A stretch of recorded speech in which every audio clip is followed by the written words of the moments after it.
Eh, Voy a seguir viendo también el chat aquí, lo voy a tener a la mano. Desde Chile, por acá dicen, presidenta seccional, coordinadora de redes, muy bien. No dice nombre, pero dice Galaxy, desarrollo de estrategias de metacomunicación y neuromarketing político. No, bueno, ahí Israel es que nos va a dar clase. Este, ahí me van ayudando entonces, ¿no? Perfecto. Veo que sí hay diferentes perfiles. Eh, Muchos tienen que ver con otras áreas de la campaña y en algún punto voy a tocar precisamente el asunto de estrategia electoral. Si bien ya me presentó Miguel, yo quisiera, egresado de la UNAM, ok, perfecto. Oh, buenísimo. Muy bien, Heriberto. Ok, ok, vale, me sigo. Ahí los voy leyendo, ya no voy a interrumpir.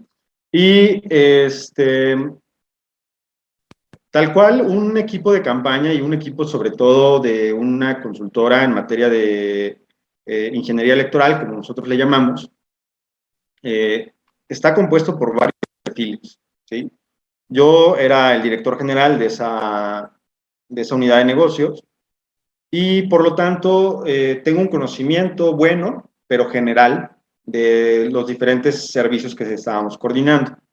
El servicio específicamente de Big Data, al que en nuestro caso le llamábamos inteligencia social digital, lo llevábamos en coordinación, o mejor dicho, en un joint venture con otros consultores que son de Tecnopolítica. Por cierto, también son paisanos. Pero bueno, les voy a presentar un caso práctico de un ejercicio que hicimos para que puedan ir viendo cómo son este tipo de productos, pero eso será en la segunda parte de la charla. En la primera parte me voy a ir más con un poco de la teoría, un poco del contexto del país, el contexto social, el contexto también de cómo se aplica o en qué fase debería aplicarse el Big Data en un proyecto electoral. Y bueno, ya una tercera parte tenemos para preguntas que quieran hacer. Quien quiera hacer preguntas especializadas, adelante, lo puede hacer. Y veré si puedo responderles y si no, pues ya les mandaré un correo con más información. Vale. El Comité Municipal de Apizaco, Tlaxcala. Bueno, nos seguimos aquí. Bien. La Big Data, que para algunos la definición de Big Data es todo lo que no cabe en un Excel. Es algo, muy bien, mucho gusto, María Alicia. Es algo que está creciendo de manera exponencial. La cantidad de datos que estamos produciendo en el mundo es de verdad una completa locura. Eh, si ustedes recuerdan, o a lo mejor no, habrá quienes estén más jóvenes, pero otros tal vez de mi edad, que andamos ahí por los 30, 35, teníamos estos disquetes, ¿no? Que eran rígidos y que eran de 3,5 pulgadas, había otros más grandes, y que les cabían, me parece que unos cuantos kilobytes, ¿no? Luego las memorias USB que pasaron a los megabytes y demás. Hace un par de años salieron a la venta los discos duros en terabytes y bueno, cada vez más hay medidas y medidas y medidas de almacenamiento porque la producción de datos es de carácter exponencial. ¿Esto qué quiere decir? Que no va aumentando, digamos, en línea recta, sino que es una línea curva y esa línea curva hace que cada año, según la ley de la producción de los chips, cada año se produzcan más del doble de datos que el año anterior. ¿Sí? Eso es abismal, eso es muchísimo. ¿Sí? Esta ley de la producción de los chips es una ley que va más que nada con el tema de ordenadores o con procesadores. La producción de datos, de hecho, tiene un más acelerado, pero de todas formas es de carácter exponencial. ¿Sí? Esta gráfica que ustedes ven tiene datos hasta 2017, entonces de 2017 a 2022 probablemente sea todavía más, o bueno, no probablemente, seguramente es mucho más la cantidad de datos que se están generando en el mundo. Solo para darnos una idea, en un día se pueden tener más de 5,000 millones no, mentira, más de 5 billones de búsquedas en Google, ¿sí? Se pueden tener más de 58 millones de fotografías en Instagram, ¿sí? De posts en Instagram, más de 500 millones de tweets, ¿sí? Una cantidad impresionante de datos, ¿no? Solamente tenemos alrededor de 7 millones de habitantes.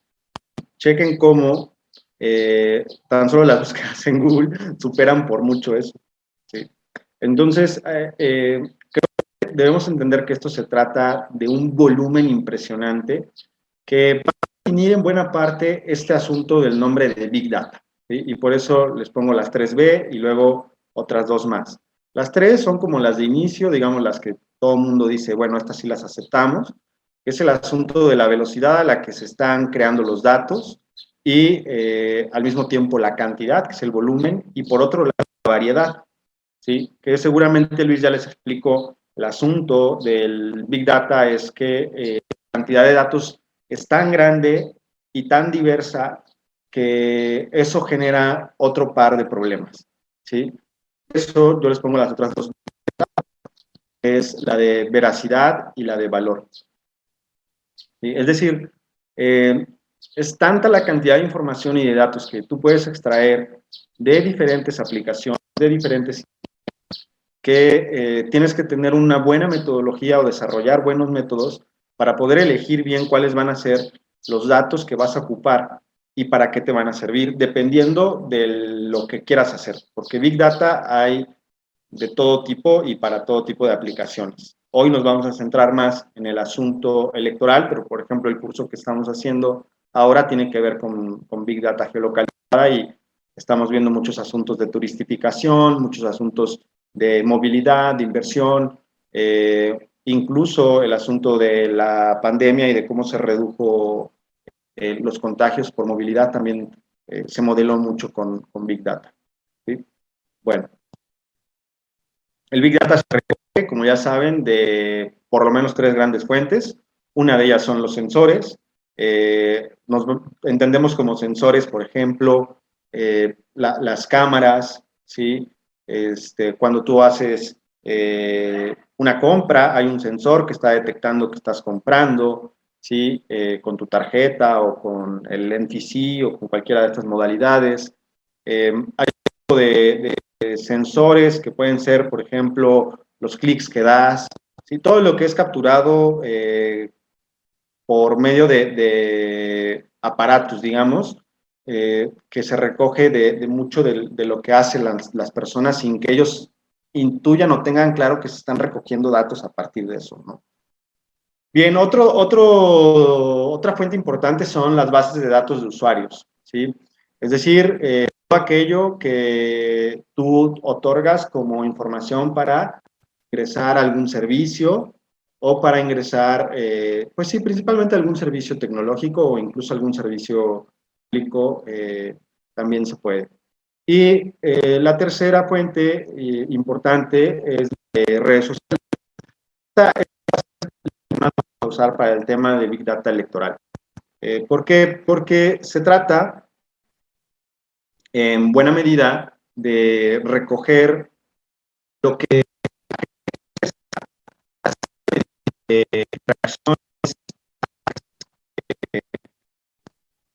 son en gusta,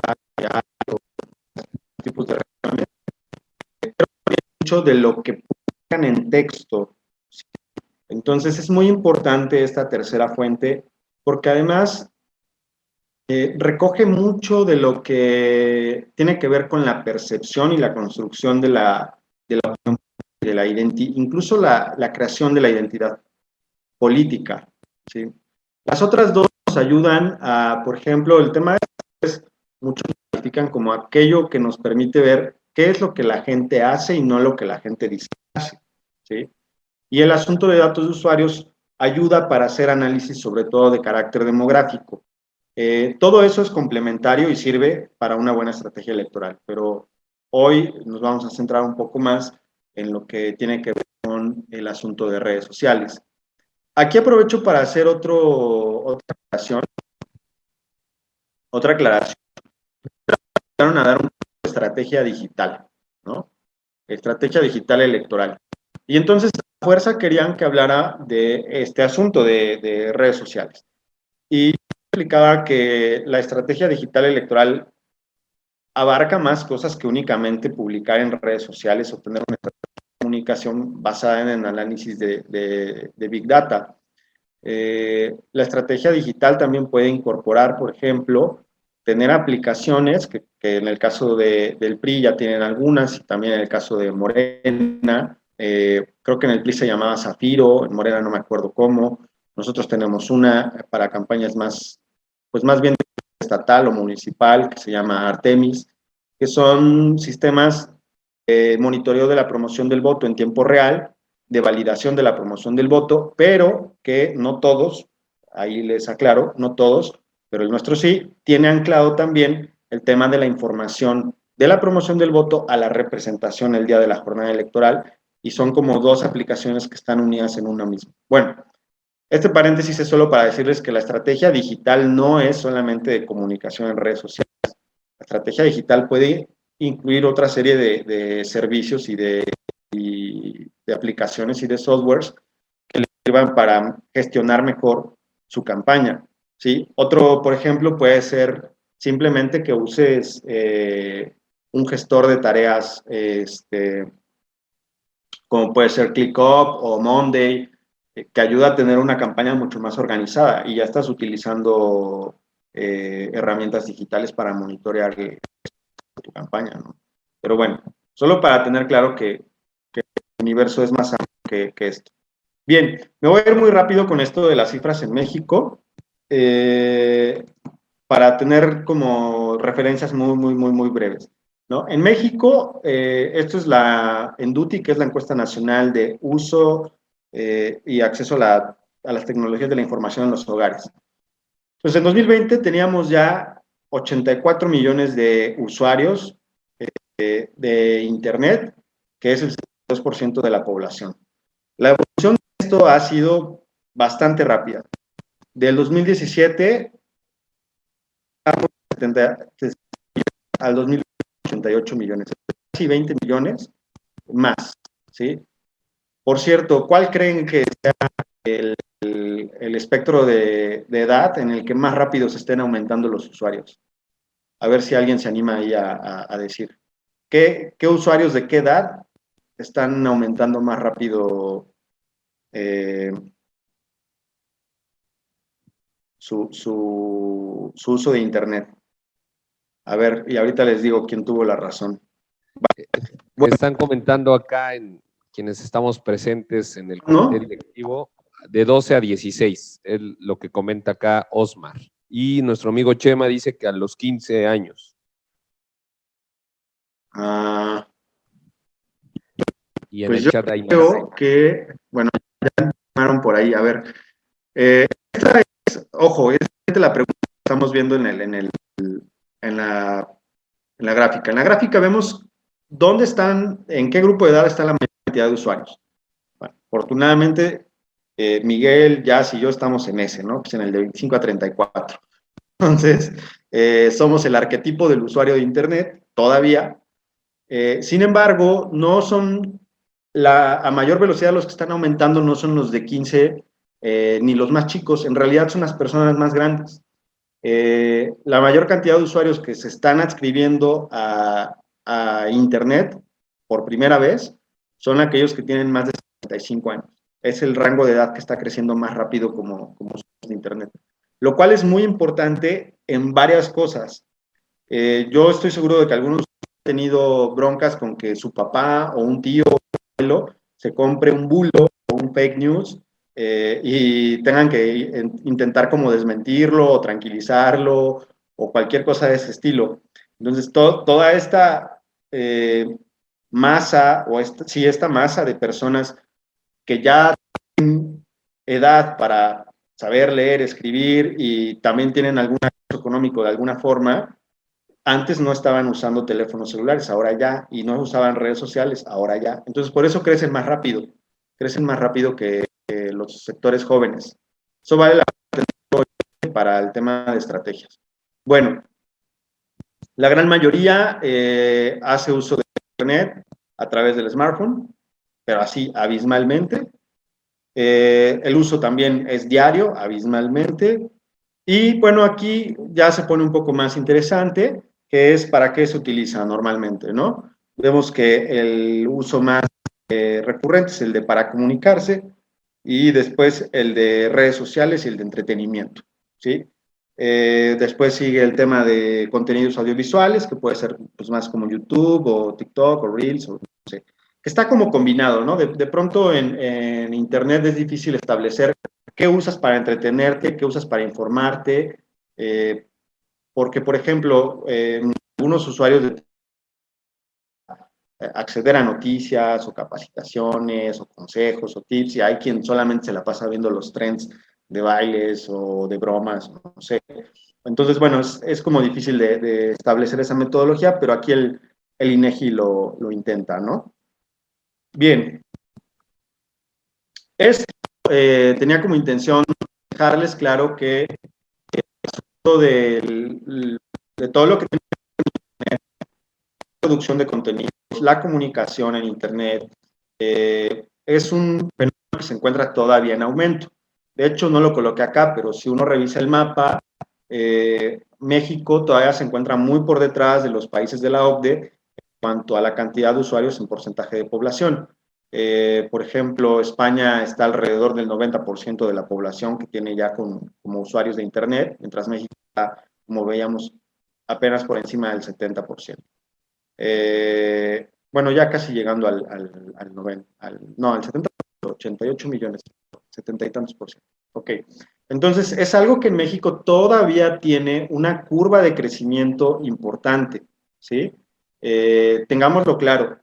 Y esa curva de crecimiento, para quien se quiera dedicar a negocios, está siendo todavía más alta en los sectores de población más vieja, ¿sí? Es decir, venderle cosas a las personas adultas mayores por Internet, que además tuvieron una curva de aprendizaje importante durante la pandemia, que no podían comprar y muchos empezaron a comprar por Internet por primera vez durante la pandemia. Entonces, hay que tener en cuenta como la demografía del Internet, ¿sí? Aunque el Internet funciona supuestamente en lo digital, pues al final quienes están detrás de ellos son personas de ciertas edades y que viven también en ciertos lugares. Pueden entrar a la página del INEGI, quien quiera hacer como el análisis de datos, hay datos por estado, a nivel municipal, por estado sí, y podrían, ahí, obviamente hay estados que están más avanzados, estados más rezagados, pero ahí lo pueden ver. Siempre hay una oportunidad y un riesgo, ¿no? Si entras demasiado pronto a un estado donde la cantidad de usuarios es baja, pues te vas a quemar, me refiero a que te va a costar mucho trabajo, pero también si entras a un estado donde la cantidad de usuarios ya es muy alta, como a lo mejor Nuevo León o Ciudad de México, vas a tener un mercado ya saturado. Tengan tiempo para sus cosas. Ahora, ay, aquí como no sé, del lado izquierdo, ¿no? No sé qué pasó. Hace rato que lo... No, no se logra ver del lado izquierdo, amigo. A ver, ah,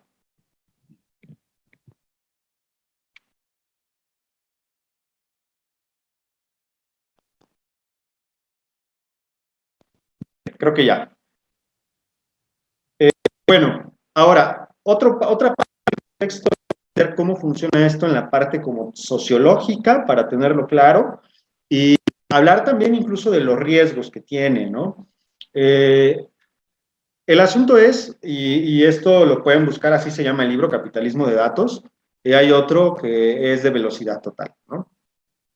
El tema es que estamos metidos ya en un modelo en el que todo el tiempo se nos están vendiendo cosas, mensajes, productos, servicios, gracias a la segmentación que hacen de toda nuestra huella digital, ¿sí? Todo lo que hagamos, incluso cuando no estamos agarrando el celular, estamos dejando huella digital, ¿sí?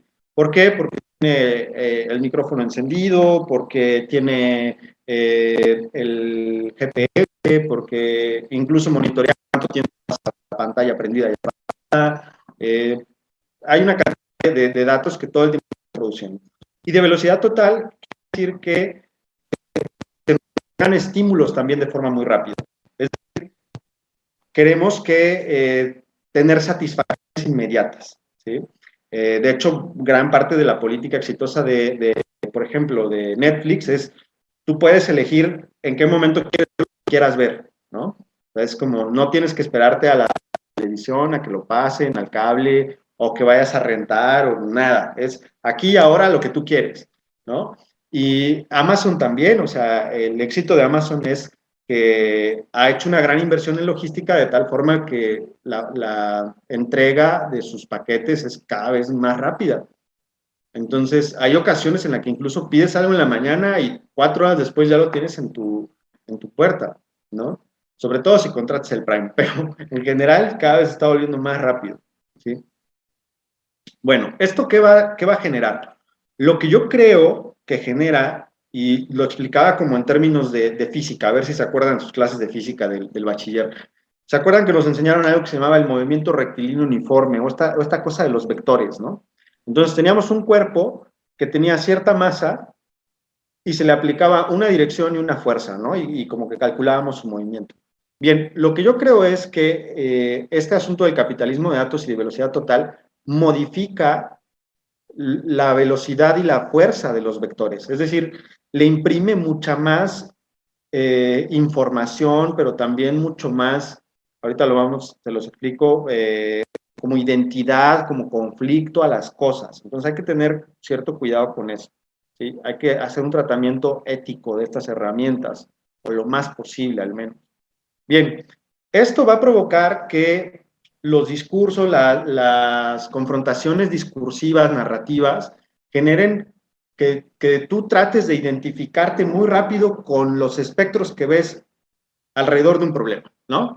Entonces, por ejemplo, en el caso de México, que es muy concreto, tenemos en el caso político chairos y fifís, ¿no? Y tienes por un lado a los que apoyan a Obrador y por otro lado a quienes dicen que todo está mal, ¿no? Y está hecha de tal forma la discusión pública y la discusión en redes sociales, sobre todo, de tal manera que en lugar de que haya un diálogo y un encuentro, cada vez más se van alejando los polos y se van haciendo más grandes, adquiriendo más fuerza, ¿sí? Y ese choque, que a lo mejor podría ser un encuentro cordial, es más un choque de trenes. A eso me refiero con que modifican la velocidad y por lo tanto la fuerza de los vectores. Y este tema de la identidad, más allá de lo partidista, también tiene que ver incluso con otra serie de identidades que son políticas, pero no partidistas, como son los shitposters, los ambientalistas, otras posturas políticas como es el feminismo. Y aquí les pongo otra más que ya tiene que ver con otra serie de identidades, como son, por ejemplo, los otakus, y ahí decía tibios, discúlpenme por el error de dedo, ¿no? Bien, entonces a través de lo que estamos consumiendo todo el tiempo, nos van poniendo en una serie de nichos, ¿sí? Donde cada vez más platicamos con gente que piensa muy parecido a nosotros, ¿sí? Y por lo tanto, estamos cayendo en algo que se llama autorreferencia, ¿sí? ¿Por qué? Porque estamos escuchándonos entre quienes pensamos de la misma manera. Y eso lo único que genera es una pérdida de diálogo y una pérdida de la capacidad de hacer política. ¿Sí? Que la política es diálogo y es encuentro, de hacer política de verdad, no de hacer politiquería, ¿sí? Entonces pasamos de una especie de tribu urbana, que se daba mucho y era muy famoso en los 90, ¿no? A una especie de tribu digital, ¿sí? En la que todo el tiempo estamos entre nosotros como diciéndonos estas cosas, ¿sí? Y nos encontramos ante un fenómeno también muy complejo, que es el de las fake news, donde un hecho influye menos en la opinión pública que lo que se cuenta de esos hechos, ¿sí? En México no sucedió tanto, pero el movimiento antivacunas en muchos países de primer mundo, incluso los europeos, fue muy fuerte. En México sucedió más el asunto del líquido de las rodillas y otra serie de cosas, ¿no? Pero las cosas que se dicen alrededor de algo suelen tener más impacto que el hecho en sí. ¿Y esto qué quiere decir? Esto quiere decir que la narrativa nos arrastra, que crea una posverdad, ¿sí? Y es algo que en cualquier otro segmento o sector económico estaría penado. O sea, si a ti te hacen una publicidad engañosa, ¿sí? Tú tienes derecho de denunciar, ¿sí? Pero si, o bueno, por ejemplo, si te ofrecen una garantía de un año y no te la quieren cubrir, puedes denunciar porque te están incumpliendo lo que te dijeron que habían acordado en brindarte. Sin embargo, no estamos analizando el costo que tiene esta era de la posverdad a nivel social y a nivel político, ¿sí? El riesgo democrático que tiene. Entonces, hay que tener cuidado. Pero bueno, pues más allá de qué es el Big Data, de cuántos usuarios tenemos en México, me voy a apurar porque voy un poquito lento, y de cómo ver esto desde la parte como sociológica para entender también sus riesgos, pensemos en qué fase de un proyecto electoral puede entrar, ¿sí? Entonces, aquí yo hago énfasis en el concepto de proyecto electoral. No les estoy hablando de campaña, ¿sí? Si se dan cuenta, la campaña es solamente una parte de la parte final del proyecto electoral. Y este es un error que cometen infinidad de candidatos, aspirantes, que creen que la campaña es todo, y no es cierto, ¿sí? Para empezar, para que puedas llegar a ser aspirante, tienes que estar posicionado. Esa es la primera fase de un proyecto electoral. Si tu amigo, tu compadre, tu vecino dice que quiere presentarse a una elección y no se está moviendo para generar posicionamiento, entonces no está yendo en serio, ¿sí? Luego, el periodo de intercampañas o de internas, que es un periodo muy difícil porque ese periodo depende mucho de la reglamentación de cada partido y de la coyuntura en la que se encuentre, no solamente la demarcación en la que te quieras postular, sino incluso de los arreglos que haya en los diferentes grupos y las cúpulas del partido, ¿sí? Entonces, es como llegar a la negociación importante para que puedas pasar al final stage, que es la campaña y la jornada, ¿sí? Pero si tú no traes buen posicionamiento, para llegar a la negociación de internas y de campañas, no traes nada, ¿sí? No juegas. Cuando traes buen posicionamiento, a veces te mandan a volar, no te dan la candidatura, pero pues te meten dentro del acuerdo y dentro de la negociación y hay posibilidades de que continúes con tu proyecto electoral para la siguiente elección, ¿sí? Pero por eso es importante el posicionamiento. Y luego está la etapa de campaña y la etapa de jornada, ¿sí? A ver, aquí les hago otra pregunta. ¿Cuándo creen que deba entrar de estas fases que ustedes ven en la pantalla, en qué fase debería entrar el Big Data para comunicación?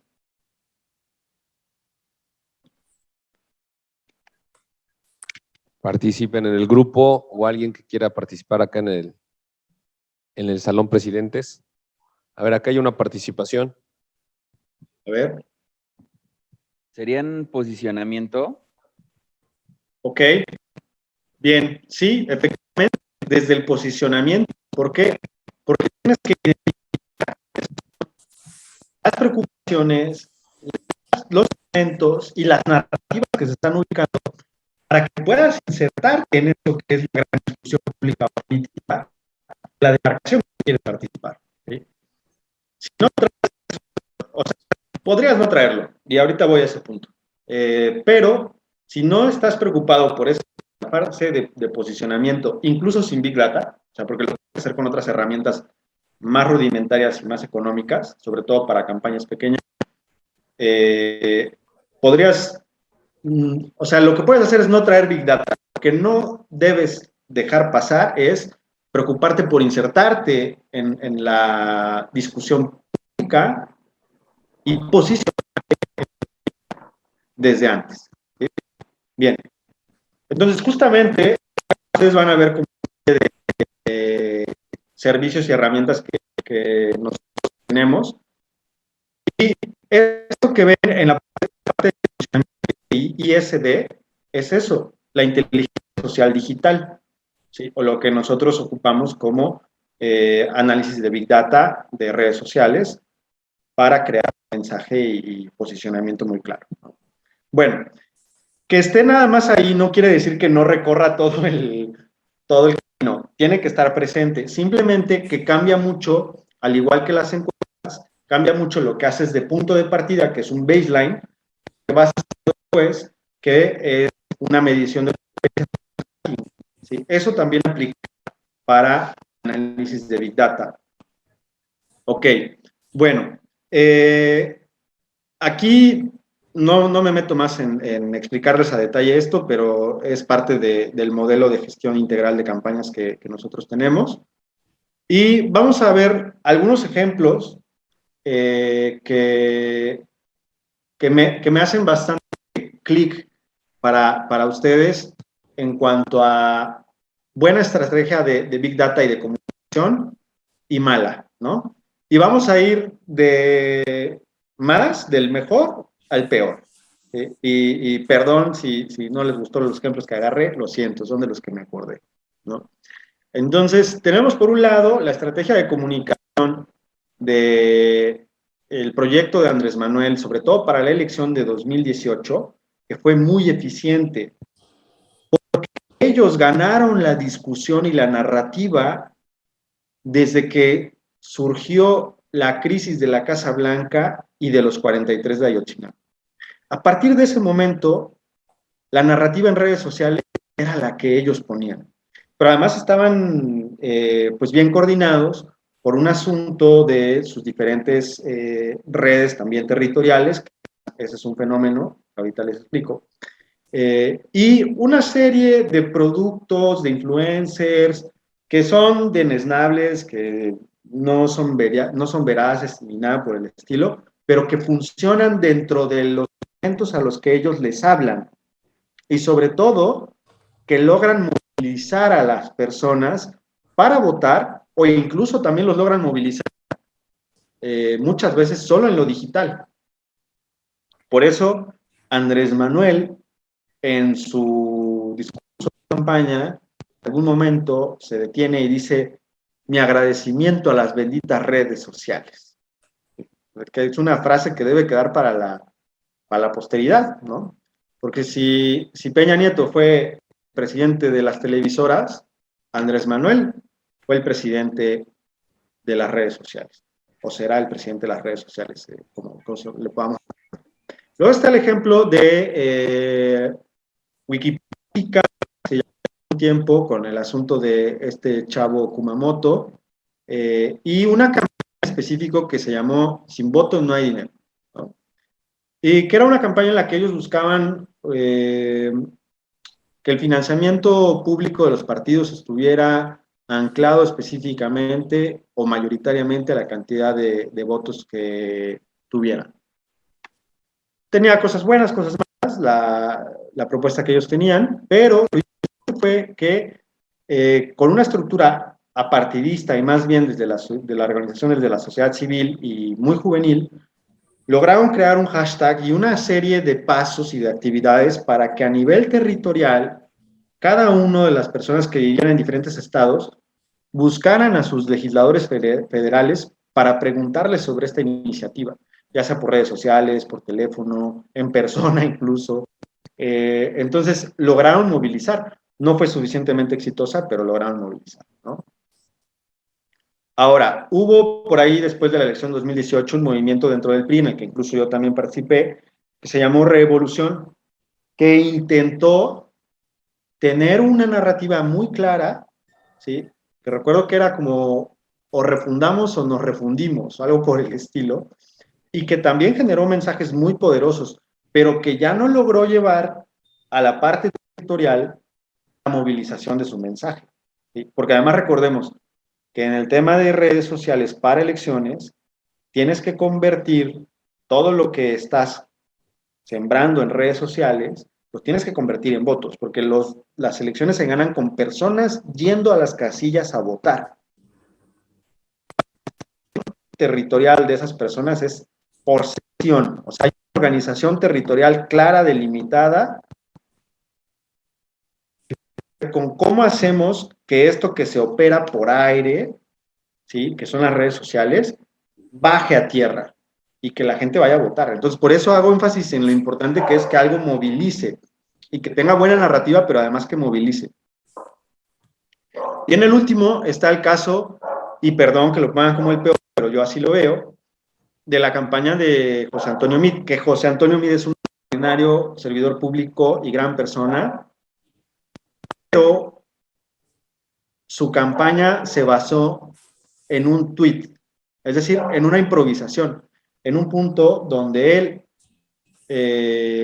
se le ocurre contestarle a Tatiana Cloutier, yo mero, ¿quién? Pues yo mero, y fue algo tan ocurrente que se hizo viral como contestó, pero el problema que yo veo es que no moviliza, si bien apela a ciertos valores de lo mexicano, lo cierto es que también apela a muchos valores que son anticíclicos a la narrativa general política en el mundo. ¿A qué me refiero? Habla solo de él, ¿sí? Por otro lado, tenemos el ejemplo del observador que habla de juntos haremos historia, ¿no? Como está hablando de nosotros, de varios, ¿sí? Y de que lo haremos en equipo. En España, el partido que rompió el bipartidismo, Podemos, ¿no? Entonces, como juntos podemos, o sea, tienen esa narrativa, distinta, y aquí es el individuo, pero además es apelar como a desde la fuerza, ¿no? Desde el yo mero, desde el sacando el pecho, el yo mero. Entonces, no queda por completo y tratan de basar una estrategia de comunicación de una campaña presidencial en algo que salió de una ocurrencia, de un tuit. Muy bueno, pero como campaña y como estrategia de comunicación no puede ser tu piedra angular. Entonces, bueno, estos son ejemplos de lo que ha pasado en México, que algunos están más estructurados que otros en este tema de Big Data y narrativa social y otros no, ¿sí?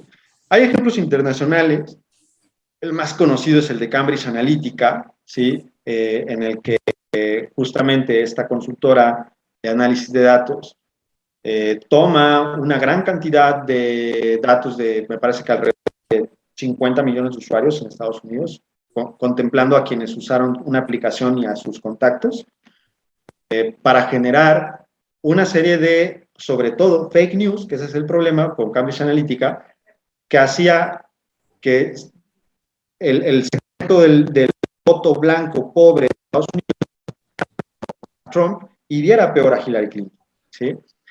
Aunque fueran mentiras. El caso era hacer ese efecto, ¿sí? Otro caso interesante es Trinidad y Tobago, ¿sí? Y otro más que también me parece muy importante es el del Brexit, ¿sí? Y que justamente son los más jóvenes los que terminan sentenciándose a sí mismos, saliéndose o votando porque Gran Bretaña salga de la euro y pues eso les genera unas condiciones mucho más complicadas, ¿no? Bueno, entonces para eso pueden ver, quienes no estén muy habituados, pueden ver dos pueden ver dos documentales en Netflix. Ahí está el de Social Media Dilemma, me parece, y el del Great Hack. Entonces se pueden entretener y van a aprender algo. Bien, vamos a revisar un caso práctico, una cuenta de qué puede generar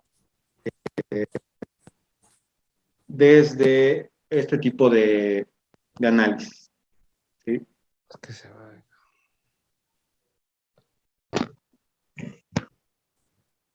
Mi querido maestro Ramsés, se va un poquito a veces tu audio.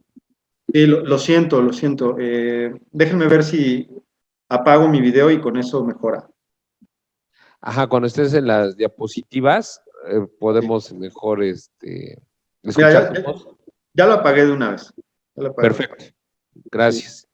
Voy a compartir el... Sí, yo te voy informando si ya lo vemos. Sí. Eh, bien. Es este. Ahí estoy viendo los comentarios de que ya se puso bueno el chat. de que la campaña de Fox también, también se basó en una conferencia, pero Fox era súper popular y trae también un movimiento social de necesidad de cambio atrás de. Bueno, aquí está lo que me dicen si ya lo ven. Dice Tlaxcala, inteligencia social digital.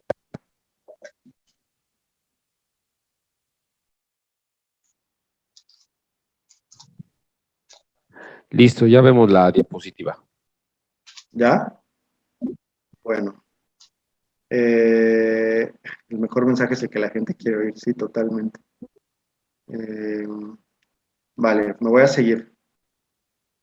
Bueno, aquí varios pusieron que desde el posicionamiento. Bien, muy bien. Bueno, entonces, como les dije, esto lo hacemos con nuestro partner, que es Tecnopolítica, y esto, pues, es una carpeta que es el resultado de recoger de por lo menos 3 fuentes. El primero. Perdón, alguien tiene el micrófono abierto por ahí. De recoger por lo menos de 3 fuentes grandes, que es Twitter, Facebook e Instagram, datos, ¿sí? De hecho, van a ver en la segmentación que salió muy parecida a esto, aunque en otros lugares sale distinto. Ahorita les platico. Bien. Bien. Los registros públicos lo piden. Sí, sigue prendido el micrófono de alguien. ¿Quieren hablar? Ya lo vamos a silenciar. Ya, ok.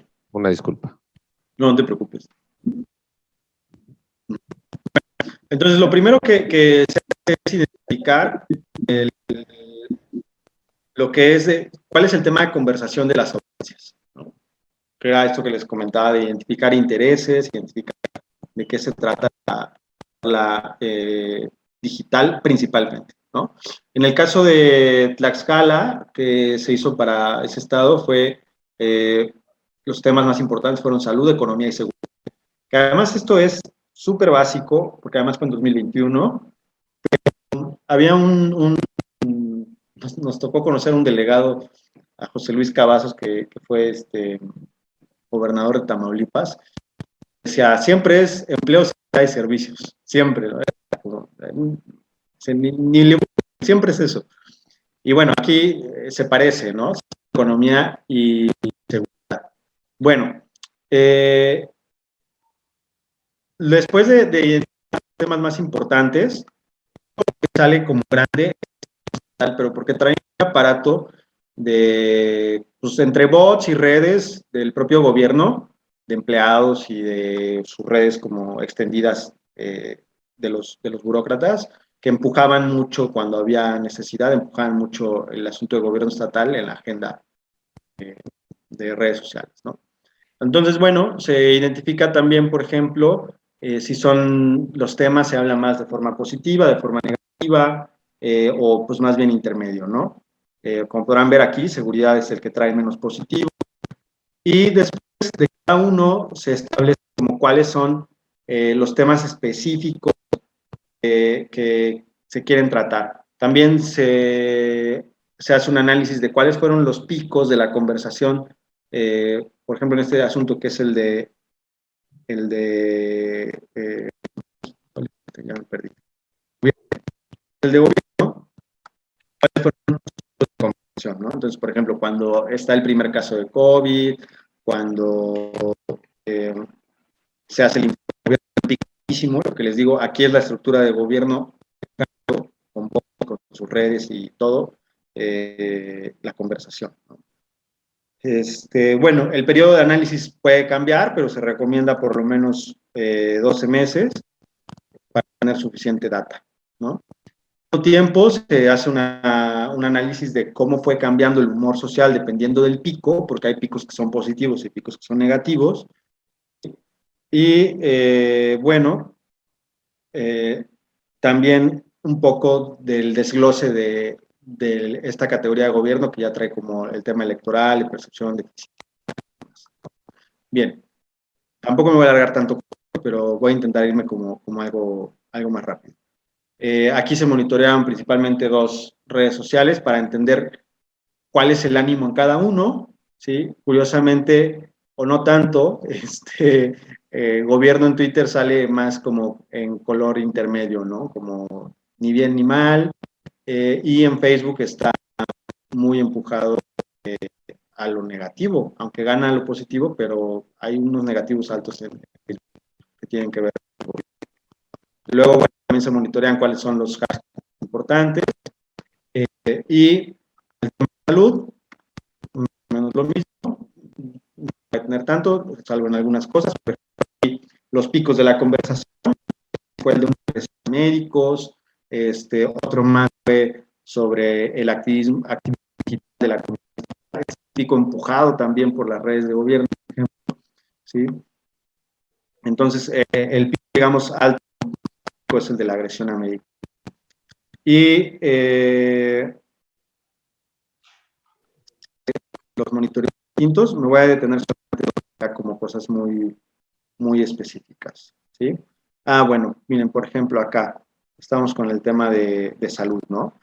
En la diferencia de la audiencia de Facebook, que cuando habla de salud es súper negativa en comparación con la que en Instagram, que es súper positiva. Ahorita vamos a ver, ¿sí? Y bueno, los principales hashtags. En economía, igual, los principales temas, luego los principales picos de la conversación. Aquí hay más, aunque algunos también son empujados por el Estado, ¿no? El crecimiento económico del Estado, el sector económico del Estado, ¿sí? Por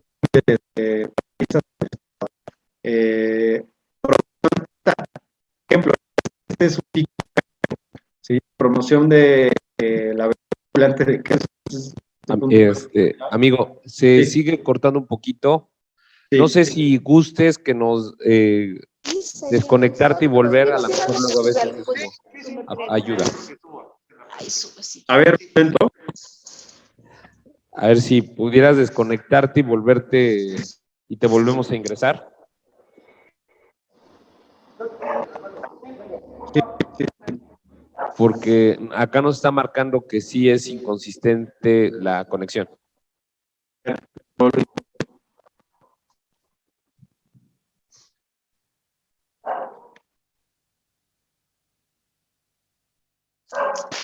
Sure, ya no se ve. A todos los que nos están escuchando y están siguiendo esta transmisión por Zoom, estamos haciendo un breve ajuste técnico debido a que teníamos problemas de conexión con nuestro ponente. Muchísimas gracias.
¿Ahí me escuchan mejor?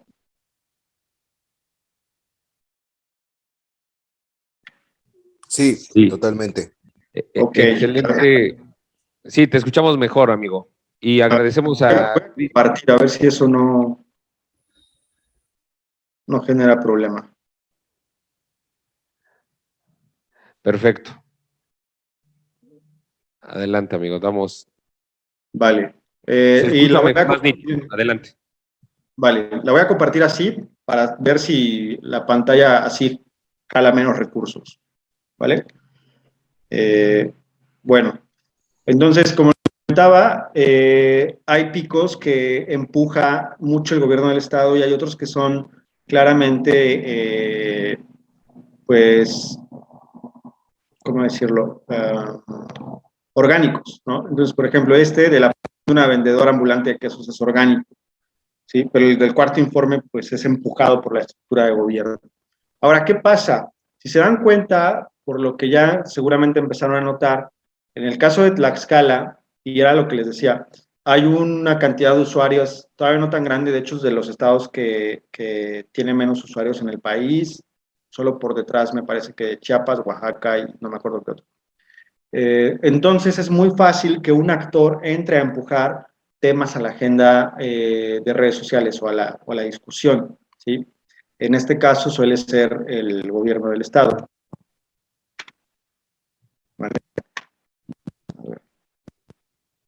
Ok, entonces, nuevamente aquí sobre las categorías de la conversación, hay diferentes temas que son de carácter, por ejemplo, este es el de indicadores económicos, y se dan cuenta que genera polarización. ¿Por qué? Porque lo que está aquí es muy poco para los dos polos de favorable y negativo, ¿no? Entonces es un elemento que genera mucha discusión, ¿sí? Salir a hacer campaña, si tú eras del gobernador, hablando de los sectores económicos, te iba a generar más rechazo que aceptación, ¿sí? Pero por otro lado, salir a hacer campaña, siendo del país que fuere, si hablabas de la promoción de negocios locales, te iba a generar mucha más aceptación, ¿sí? Entonces hay que tener bien claros estos temas para saber cómo insertarse. Muchas veces algunos políticos, por querer quedar bien con alguien, como que quieren darle a la agenda con un tema que luego les genera más negativos que positivos, ¿sí?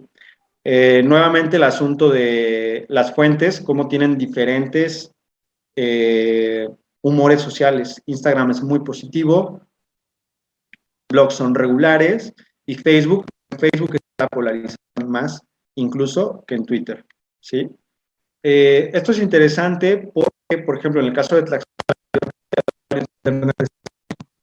en Facebook, entonces todavía no está los segmentos. Por lo tanto, debíamos entender que los mensajes iban a estar polarizando aquí, ¿sí? Y bueno, para el tema de blogs y de portales, espero que no haya nadie ahí que tenga blogs y portales, discúlpenme por lo que les voy a decir, pero nosotros contrastamos esto siempre también con encuestas de campo, y la audiencia de los blogs y de los portales no llega a más del 7% de la población. O sea, los blogs y los portales los leen la clase política o la gente que está interesada en política y pues, como más en el chisme político, pero el resto de las personas se informan por otros medios. Entonces, la recomendación es que no gasten tanto en eso, ¿no? Bueno, entonces esto me voy a adelantar un poco para que nos dé tiempo de las preguntas. Va a generar que identifiques los temas, que identifiques cuáles fueron los picos de la conversación, que identifiques cuál es el humor de cada tema y en cada red social. Y de esa manera puedes ir creando una estrategia de comunicación más clara. En el caso el segundo paso es identificar las audiencias, ¿sí? Es decir, quiénes escuchan, qué escuchan, ¿sí? Aquí nos explica un poco de tecnología, que era lo que les comentaba, necesitas tener muy claro qué vas a hacer. Y bueno, con ellos una metodología que está basada en el Big Five, que es una metodología en psicología para definir personalidades, que está, digamos, probada y certificada científicamente, porque hay varios test en internet. Por ejemplo, hay uno muy bueno, pero que no, científicamente no está aceptado, que es el de 16 personalidades, ¿no? Y bueno, tratamos de ver qué es lo que eso también y qué revela su huella digital, ¿no? Bueno, también se usa la tecnología de IBM Watson para hacer el procesamiento de datos, que al final de la presentación les voy a poner un extra para que vean de qué se trata. Y bueno, de esta manera, en este caso se identificaron 4 audiencias, ¿sí? En este caso, como les decía, son muy parecidos a audiencia por tipo de red social, ¿no? Entonces tienes a los Instagramers, que son centennials, y la gran mayoría son mujeres, y ahorita vamos como a ver qué más se halla de ellos, ¿no? Luego tienes a los tuiteros, que son tlaxcaltecas, y a los facebookeros también, ¿no? Entonces, y otra audiencia más pequeña, que es la de defensores de Marco Mena en ese entonces, que era el anterior gobernador de Tlaxcala. Con esto, lo que les quiero decir es que en este caso salen 3 audiencias que son muy parecidas en sí y que no como a las que a mí me gustan más, ¿no? Por ejemplo, en Pachuca nos salió uno que era como los tuzos de las canchas, ¿no? No me acuerdo cómo le pusimos, pero era un segmento de chavos, hombres, como de 18 a 24 años de edad, que básicamente podrían ser descritos como los FIFAs de Pachuca, ¿no? Entonces, pues que su vida era el fútbol, y tienen intereses y tienen formas de comunicarse y de entenderse que están muy atadas a eso, ¿sí? Bueno, entonces, en este caso, dieron estas 4 audiencias, ¿no? Les voy a enseñar una. Creo que bueno, un análisis de la audiencia general, ¿sí? Pero les voy a enseñar una audiencia en específico que va a ser la de Instagramers para que veamos las diferencias, que es como lo que más me gusta, ¿no? Entonces, tenemos la diferencia aquí, por ejemplo, en la mayoría de las redes sociales casi está dividido 50% de usuarios hombres y 50% mujeres, o muy cerca. Aquí en Instagram el 60% son mujeres, ¿sí? El 91% de los usuarios de Instagram vivía en la capital, es decir, es un medio que se usa mucho dentro del municipio capital y no en los demás, ¿sí? Entonces, hacer un mensaje para Instagram tenía que ser dirigido a las mujeres jóvenes que viven en ese municipio, ¿sí? Cualquier otra cosa era un desperdicio de recursos. Luego, ¿sobre qué temas? Sobre temas de vida, amigos, ser, estudiante, todo lo bio, ¿no? Todo lo tal, etcétera, ¿sí? Tienen entre 18 y 24 años mayoritariamente, estudiantes, y son solteras sin hijos, ¿no? La mayoría usa el teléfono, el celular, sus días más activos son jueves y sábado, son entre las 8 y las 12, y bueno, aquí el 42% comparten como otros enlaces, el 8% que es hecho por ejemplo de historia, el 8% nuevas fotografías, el 8% o reels, ¿no? Y los medios de comunicación, aunque no lo crean, seguramente creen que todo el mundo en Instagram es fresa, pues no es así. Bien, ven en otros medios cosas como Vente la Alegría, como Sopitas y demás, ¿no? Entonces, tienen sus medios de, por ejemplo, de noticias, están muy cercanos, lo que quiere decir que no piensan tanto hacia la izquierda, sino más bien centro o centro-derecha, su pensamiento ideológico. Aquí están las personas que más influencia tienen dentro de esta audiencia, ¿no? Forever, que es comedia, Derbez, que es comedia, Yuya, que es, pues no sé, como hay a definir a Yuya, pero pasó de ser beauty blogger a 1000 cosas más, ¿no? Katy Perry, luego están las locales, ¿no? Pura también. Luego se hace como con esta metodología 5, saber cuáles son, por ejemplo, su línea de vida, ¿no? Lo que pasa hoy no es mi culpa.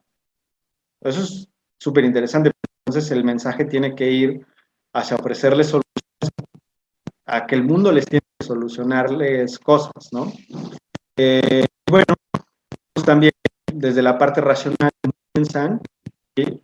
Parte de las motivaciones y la parte emocional, ¿sí? Entonces, si se dan cuenta, de esta manera tienes también por segmento de qué le puedes ir hablando Les dije hace un momento que Instagram era muy alegre y muy optimista, y eso también en la parte. ¿Sí? Sin embargo, son reservados, no son tan, los usuarios de Instagram no son tan extrovertidos. En la mayoría, insisto, no se fijen solamente en los influencers, sino en la mayoría de usuarios, como lo son en Facebook. ¿Sí? Incluso yo me he topado ya con muchas personas que en Instagram no tienen ningún post o tienen nada más uno o dos o tres. O sea, hay como una tendencia rara hacia observarse de las nuevas generaciones que antes no teníamos, por ejemplo, en Facebook, ¿no? Bueno, les gusta estar con que es amigos, familia, ¿sí? Suelen ser más individualistas, les importan más el cómo. Entonces, con todas estas herramientas, va generando posibles tipos de comunicación, ¿no? En la dimensión consciente hay que destacar me voy aquí arriba. La narrativa general es un grupo al que hay que destacar en la comunicación la idea de que son herederos de lo que hoy les pasa, no responsables. Es decir, esta bronca, muy Greta Thunberg, esta bronca me la están dejando ustedes. ¿Sí? Y bueno, de ahí se definen algunas cualidades para ampliar en la propaganda, ¿sí? Como la dimensión, por ejemplo, consciente, es esta capacidad de que todos tengan que enterarse, porque no les gusta mucho. La dimensión emocional, que es la tranquilidad, que es el valor más destacado para los usuarios de Instagram o las usuarias, hablemos más de las usuarias, que ya vimos que son más mujeres. En la dimensión física es que no hay que preocuparse demasiado por verse muy bien, pero tampoco sin parecer desaliñado, ¿no? Y esto me hace mucho clic con lo que se puso de moda del ser estético o esta cosa. Y bueno, en la dimensión psíquica, alentar a la seguridad de que nadie les va a quitar lo que es suyo. Y con eso se elabora un arquetipo de quién es la usuaria, ¿no? Entonces, nada con la culpa de lo que está pasando. Sus hashtags que le pueden caer muy bien es imaginación, alegría. En promedio tiene 22 años, soltera, es estudiante, vive en el Fernanda vive con sus papás, zona acomodada de Tlaxcala, le da igual lo que pase en su ciudad, cuando nada con ellos, su familia. Tiene ansiedad, le gusta vivir en su burbuja, ¿no? Dar una imagen más, tener una vida sin preocupaciones y segura, y la otra son frustraciones que heredan el rol de sus emociones.